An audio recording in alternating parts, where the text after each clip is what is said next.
So I think that Chane was probably the biggest winner out of Rosetta. Now, that doesn't necessarily mean he's the bestest hero in all of Commoner, but I do think he's pretty damn close. So today, let's go over an updated Chane Commoner deck list.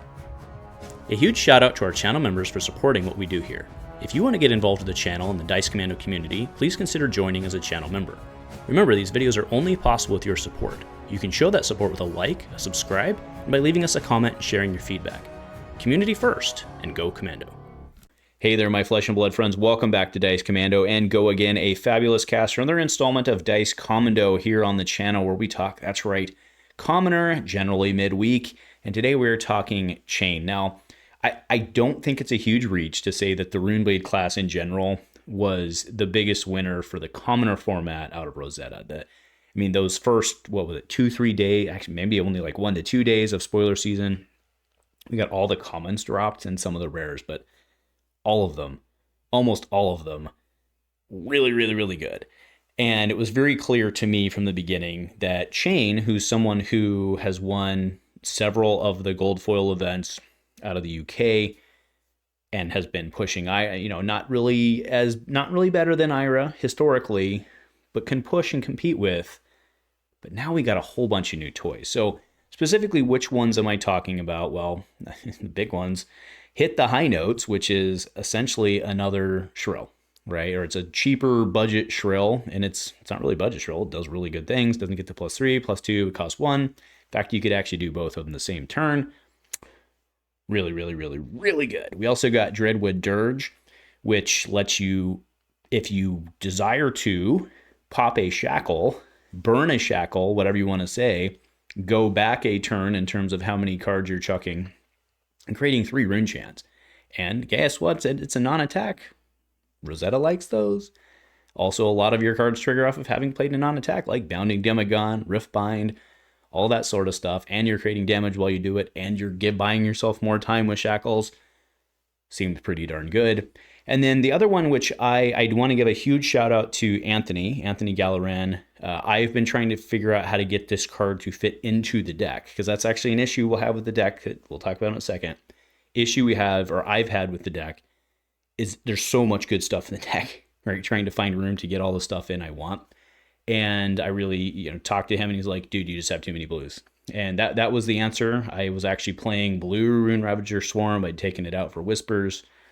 Anyway, we'll get there.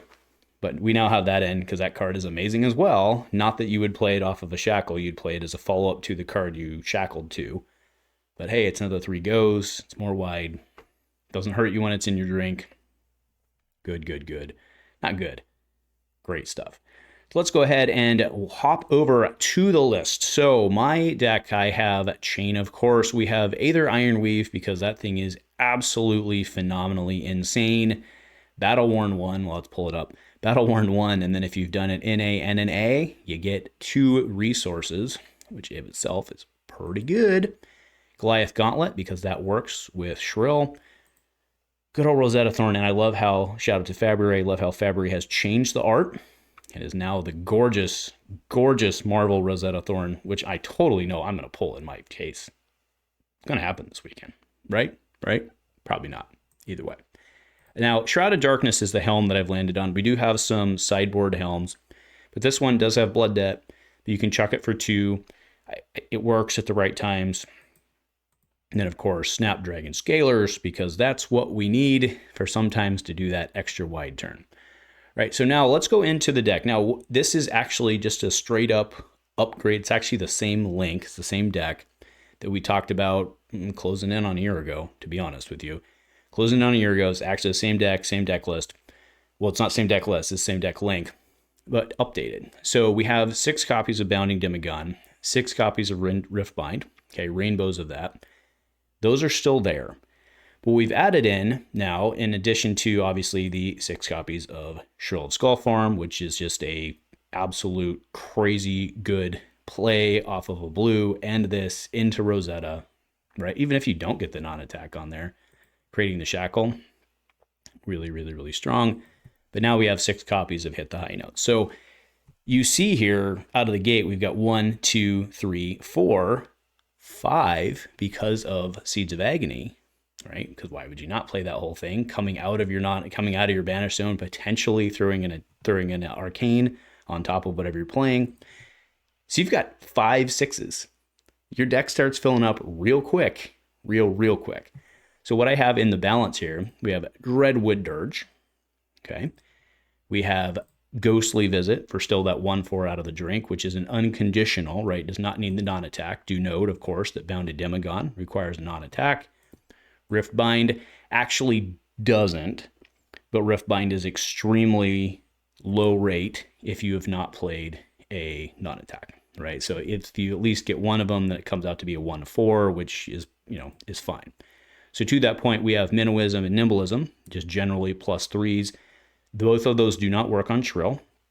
Note that, but they do absolutely work on Riftbind. Now, one thing I want to point out, complete disclaimer, the individual that took down the most recent UK gold foil was not playing those, was actually playing Lead the Charge, which could then you play. I think they were playing a Rainbow of Lead the Charge. Don't quote me on that, but they were playing Lead the Charge. I've decided to go with Minnow and Nimble because again, now that we have, so they were in the original deck as well, but I'm even more positive that they're right because now we have high notes. So what you could do is you can actually Minnow, you can Shackle, you can then high note into a Shrill or vice versa, and you'd get the buff. Crazy good. And yes, you're not ending with Rosetta, but that's still a really strong turn. I then have 1 copy of Rune Rager Swarm, and then you see 1, 2, 3, 4, 5 cards that only have 2 to round us out at 40. Right, going into the inventory, no poppers. So that is a concern, but we have 2 Oasis Respite, 2 Sink Below. Crown of Dichotomy has AB1, and then we have Gloves and Robe to round us out at AB3, because Icelander's a thing in the format. Let's not forget about her for a total round out of the deck. So again, like I said, this is primarily an update to the typical Seeds Shrill package that we've talked about before, but jamming in some really good stuff. So when you take a deck that was already really good and you add in better stuff, what happens to the deck? Well, carry the 3, it gets better. So I'm super excited about this. We have a Commoner Crawl coming up this Sunday. So make sure that if you're in the area, you're here. Remember, we've got some Commoner stuff on the horizon coming in November. So start getting prepped for that. Anyway, my friends, that'll do it for me today. Let me know what you think. List is below, of course, and go Commando.